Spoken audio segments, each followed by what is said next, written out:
Let me start out with a disclaimer. I went to Stanford as an undergraduate. I met my wife here. My 3 kids went to Stanford. I left only to go to law school and worked here for 34 years. So I may not be the most objective source of information when it comes to Stanford. So this is going to be a really practical session for you. You are all scholars in your own right, and I want to speak to you in that capacity.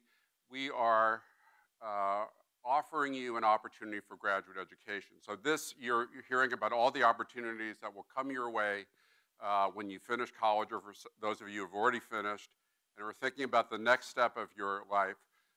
If you are thinking about graduate school, you ought to think about this program. And for shorthand purposes, some of you have heard of the Rhodes Scholarship, I assume.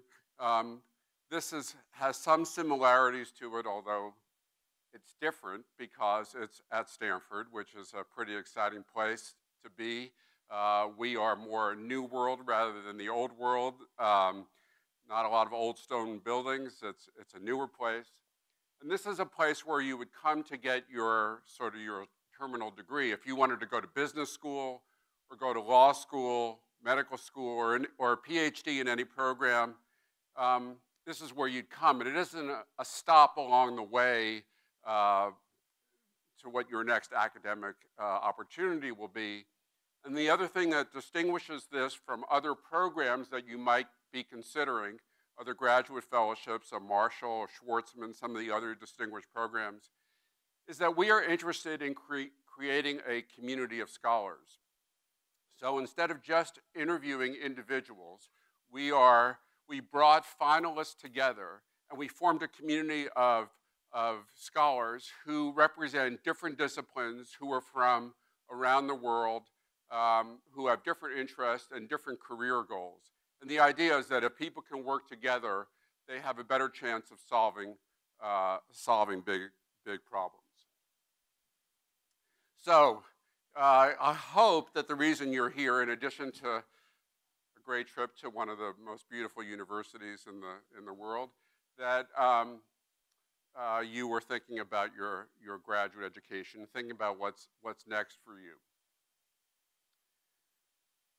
So at Stanford, we like to play and have fun when we learn, and I know that some of you have played with Legos. Students here like to play with Legos. It's very inspiring. And the fundamental idea is that we're going to give you the Legos. We're going to give you the tools to build something great. So can anybody identify this picture, what this is a photograph of? Well, how about the 2 guys in the top corner? Anybody know who they are? Those are 2 graduates from the graduate school, Larry Page and Sergey Brin, who were the founders of Google. And they did that while they were here, and they did that on that, that's the server that they used to create Google, and that sits in the basement of the School of Engineering, and it's an inspiration to people, particularly to engineering students. They walk past it every day, so I can create the next Google. And so we hope that I show you this as an inspiration. One, we're going to give you those tools. The question is, what will you build? And it doesn't necessarily have to be in the area of computer science, but what will you build? And also to tell you, like Bill Campbell, who was always thinking about the next generation, we took a financial interest in the company when Larry and Sergey created this at Stanford, before it was a company. And the sale of the stock, of Google stock, helped fund the fellowships that we provide. And it was a way of connecting and sort of paying it forward the way Bill always did. And that's one of the reasons you've heard a lot about Bill, I don't want to dwell on it, but that was something that I learned that was ingrained in me by Bill. But this idea of creating something from just the blocks that we provide you. We give you good weather, we give you great faculty, we give you wonderful facilities and great colleagues, and then it's up to you to build something. So the idea is, what makes this different is that we're looking for students, for scholars who want to get a deep academic foundation in something. Obviously, if you're going to go to medical school, you've got to learn. There's a lot to learn to be a doctor, and the same with all the other professional schools. But there are so many people out there who are generalists and don't have a deep expertise. You want people to rely on you because you're really great at what you do. I mean, so many of you are specialists. Using the football analogy, some of you are linemen, and everybody knows the linemen are the smartest people on the team. Is that right? Okay. It's so complicated, you know, what you do. Anyway, so we want people who have that deep expertise, but who also have an interest in working across boundaries. So we talk about Steve Jobs taking a multidisciplinary approach. So what does that mean? That's a buzzword. How do you solve problems together? I play the bass, the stand-up bass. And I play mostly classical music. If I could play for you, and you're all very polite, and you probably want to listen to me for 5 minutes, and then it would get old pretty fast. If I want to play a Beethoven symphony, I can't do it by myself. I need the whole orchestra to play with me, and they're not going to want to play with me unless I'm pretty good, and I'm not going to want to play with them unless they're pretty good. So that's the idea of taking a multidisciplinary approach. Let me give you an example of how people think about problems here at Stanford. So I don't know if anybody here has had a seizure as a result of a concussion or being hit. People who suffer from epilepsy have seizures, and diagnosing a seizure is a really important and difficult thing to do sometimes if there's not a physical manifestation. There was a neurologist at Stanford who was at a concert one night, and he was thinking, you know, I see these EEGs of the brain and see how we understand what happens when there's a seizure. I wonder what that would sound like. I'm listening to this beautiful music. I wonder if that would be a creative composition. You know, there'd be something really cool about being able to listen to these EEG waves. What would that be like? He got in touch with somebody in computer music, and he said, you know what? We can convert those EEG readouts into sound waves. And better than listening to it as a piece of music, you can use it as a diagnostic tool. You know, it's really difficult to diagnose an epileptic seizure or a petite seizure, petit mal seizure. But if you, and you need a specialist, and if you're not at Stanford or somewhere in Boston or any of the big cities, you might have trouble finding the neurologist who can read those EEGs quickly. If you're in some place in the developing world, you certainly can find somebody to do that. But if we could convert these to sound waves, we have a good chance to be able to read these to understand that somebody's had a seizure. And in fact, they were able to do that over the last 4 years. And just a few months ago, they've now put into action a brain stethoscope, which actually makes it easy for somebody. I mean, I'm not sure that any of us could do it, but if you've had a year of medical school, you can now listen to the sound waves, and you can diagnose a seizure. It's remarkable. And it's this idea, the neurologist couldn't do it by himself, and certainly the computer music guy couldn't do it by himself, but when you bring them together, you can solve a difficult problem that has a big impact. And so that's what we're trying to do. We are looking for people who want to be at the forefront of creating new knowledge, and people who want to put that knowledge to good work. I mean, there are lots of people who have a deep interest in doing research and being involved in a university and getting a graduate degree. And there are people who, I know one of you talked about your nonprofit, the idea of doing things, having an ambition to do good things for other people. That's really important, and that's who we're looking for. I think we have, I can go forward, but you have the wrong slide, but that's all right.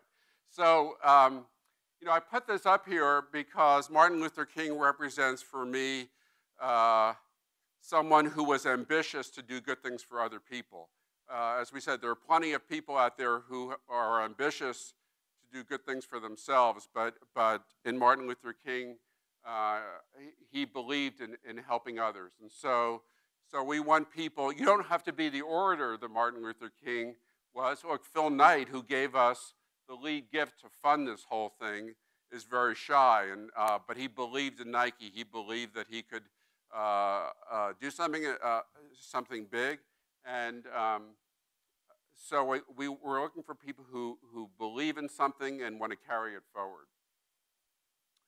We are looking for people from around the world. Most of you are from, is there anybody from outside the U.S. in this group? Okay, so you have a slight advantage here because we are looking for students from around the world. Our incoming cohort of scholars represents 21 countries by birth or passport, although 90% of them were educated in the U.S. I talked about creating community. This is the location on the lake where we will house, not house, but where we will have all the activities that we will do for the scholars. And it will be a terrific new building that will be open next week. So what are we looking for? We are looking for people who think independently, who can hold a contrary point of view. And by the way, all this is on our website, so I'm happy to have you take notes because it reinforces it, but feel free to go to the website. We're looking for people who are, as I said, ambitious for others. And then the third piece of leadership is not something that you typically think about when we think of the leaders around the world today, or maybe even in your experience in football. We are looking for humility and kindness. Actually, my role model in football is Andrew Luck, as somebody who has all these qualities. And we've actually talked to him quite a bit about the program. And he believes that, yes, that you can lead with humility and kindness and firmness, I think, too, is part of it. But these are the qualities we're looking for. Ignore these dates because these are not the right slides. But people need to apply to us in early September, so it's coming up. But if you're not ready to go to graduate school this year, you might think about it for the following year or the year after. And that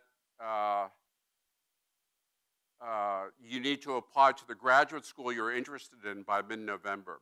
Let me explain this a little bit. It's a little confusing. So for a Rhodes Scholarship, you apply to be a Rhodes Scholar, and if you receive it, then you apply to graduate school to go to school at Oxford. Here, we are working with all the departments, so we will not accept anybody who isn't also going to be accepted to one of the graduate schools. So you need to apply to the program simultaneously. First to us, we make a sort through the applications and then pass them along to the graduate program. Let me stop and talk for a moment about what this program is. So you're going to be graduate students in a very busy graduate program. On top of that, we expect 4 to 5 hours a week of your time to be involved with leadership activities. So what are the leadership skills that we're going to help you develop? We are not going to have you sit in a classroom and work on theories of leadership. It's going to be actual practical experience. So the first thing that a great leader possesses is the ability to communicate clearly. And we think that an effective way to do that is through storytelling. And every week, the scholars will come to that beautiful building that I showed you a picture of for lunch in small groups, and they're going to work on improvisational storytelling. And you'll do this every week. And so by the end of the year, you will have had experience getting up and giving 20 or 30 speeches. Some a minute long. You may give a speech about your name. Eventually, you'll give a speech about where you're from. maybe about your research, what your career goals are, but you'll learn with the guidance of some faculty from the drama department how to communicate clearly. And we think that storytelling, think about the most memorable speeches you've heard. It's been great inspirational stories. The second skill we think is really important is listening. And you heard that, I think Charlie Batch talked about how important listening is. That wasn't something he was used to. As a quarterback, he would give the direction in the huddle, and people had to listen. But if you don't listen carefully, you miss out on a lot of things. So how do you teach listening? We're not sure. We're an entrepreneurial place. We try new things out. So what we're going to try is, we had this great string quartet on campus. And they're going to work with students on how to listen to music. Think about all of you when you study, how many of you have music going on in the background? Or how many of you are studying in the background while you're listening to music? If you close your computer and just listen to the music, I guarantee you'll hear things that you wouldn't otherwise have heard. And so we're going to teach you in a very guided way how to listen to a piece of music, a short piece of music, how to deconstruct it with this string quartet. And we think that those skills carry over. We do this with our medical students here. They all work with the string quartet to work on how they listen to their patients, to listen to them carefully. So that's the second thing. The third skill that we want to work on is observation, looking around. When you walk into a room, when you walk as a football player, when you walk onto the field, you look at the opponent, you look at the stands, you look at the field, you observe the things around you. Sometimes you're not supposed to. I suppose you're focusing on just a few things. But if you're a leader, you need to take in the whole picture. And how do you do that? How do you develop your skills to take in the whole picture? I'm not sure what the best answer, but we have an experiment we're going to try. So we are working with artists in residence, who will come and spend time with the scholars, and then we will use their artwork around the building, in the building that I showed you, and explain to you why the art is important, how they made it, why they made it. So you will never be able to walk past that work of art without stopping to think about it. We think that will increase your powers of observation. The idea that, now, this is going to be a heavy burden. If you get good at this, you'll be listening to everything. You'll be looking at everything, and then you'll want to tell stories to everybody. You're never going to get anywhere. But I think it's going to be a set of very powerful tools as a leader. Simple, very simple, but powerful tools. So those are the key elements that we're going to help you with the skills. Nothing too complicated. We're going to have every term a social impact hackathon. We're going to give you a problem to solve, and then we're going to say go off with a team of people from other disciplines and work to solve it. So we're not going to expect you to figure out how to diagnose an epileptic seizure with a team of people, but we'll give you something maybe a little more manageable for a weekend. But we'll give you a problem, and you'll spend the weekend together beginning to explore how do you ask the right questions of, if you're in anthropology, how do you ask the right questions of a lawyer? Or if you're a lawyer, how do you ask the right questions of a business person to know how to work together to solve problems? Again, remember, I told you about the bass, that I could play the bass alone, and there's some things that would be great, but I can't play Beethoven by myself. And there are some problems that you can't solve by yourself. So the idea is that we're going to give you practice in learning how to solve problems.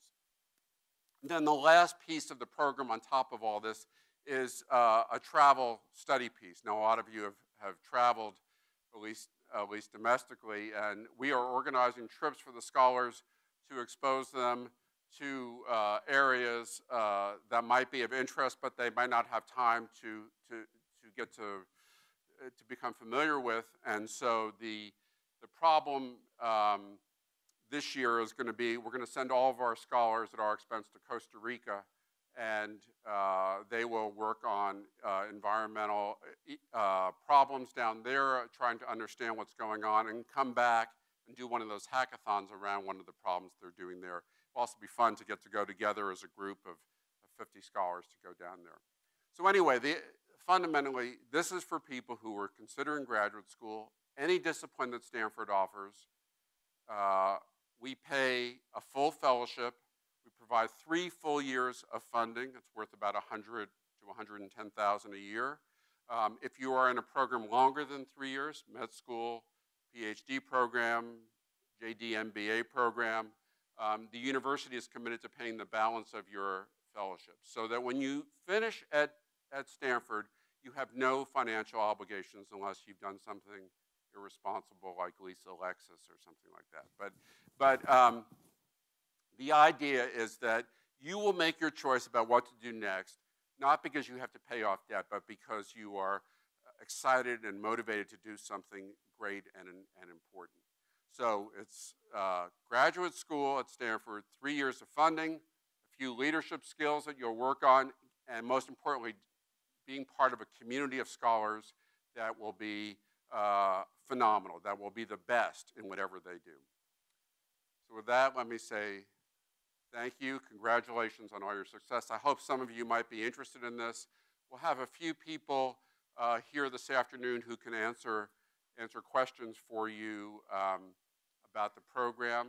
And let me pause there and see if there are any immediate questions that come to mind. Yes?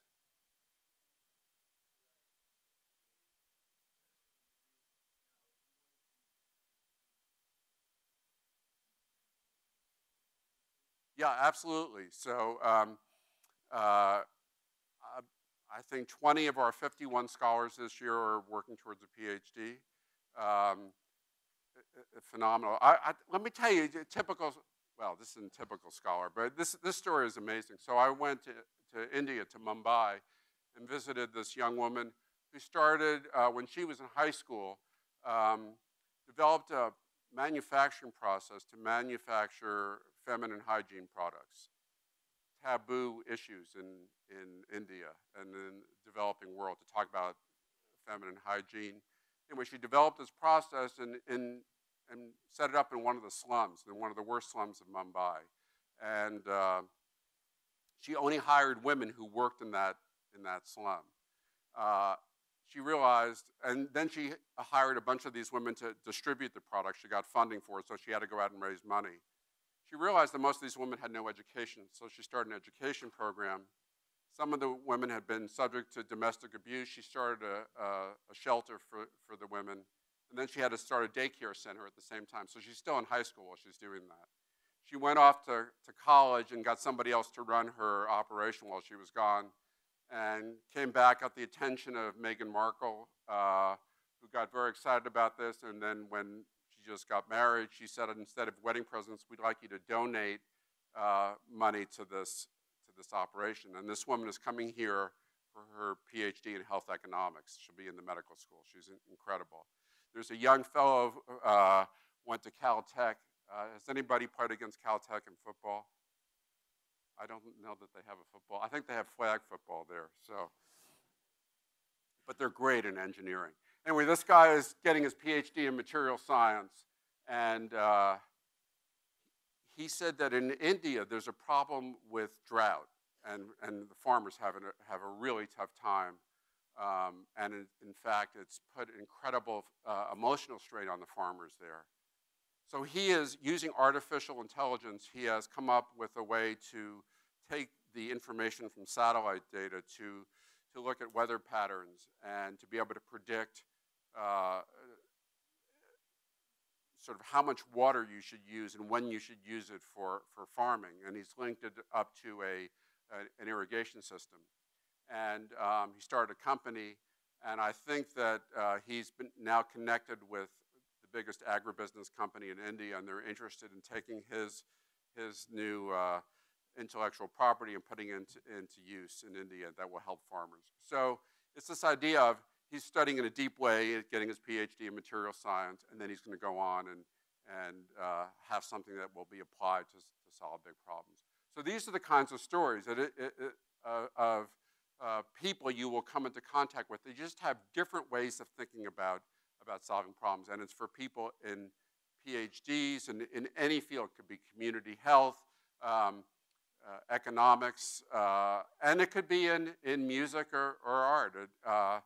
Sometimes we look at people in the humanities who are not about solving problems, but they're about understanding problems. You have to understand, you know, maybe you majored in religious studies. How do you understand a religious text? How do you analyze a problem? And I think that's an important thing. And so we're looking for scholars who are not just in the professional schools, and not just PhDs in engineering, but who are interested in understanding the issues that we face in society. I think my time is up, but I'll say, yeah, yeah.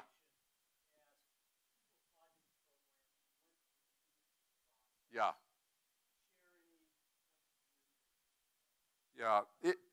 One thing we learned, we had a couple of Campbell semifinalists apply. One fellow made it to the final round, terrific applicant. And there's a real dilemma for you. You've spent so much of your time in football or in sports, and it's a crucial part of your life, and nobody wants you to put that off to the side. But you have to find the balance between your football experience and your interest in what's next in your academic experience or your professional experience. And so football, while important, shouldn't define you completely, especially as you think about graduate school. So I think that's the one thing we learned from last year. I think Mike Silva will come and talk to you, who's been a very successful investor, entrepreneur, and will explain. I mean, you heard from Charlie Batch about the transition and the challenges, but he will talk to you a little bit about this idea, and so will Chase Beeler, who was also made a great transition about this. How do you position yourself? How do you present yourself as being more than a great football player? All right. Well, thank you very much. Congratulations and good luck.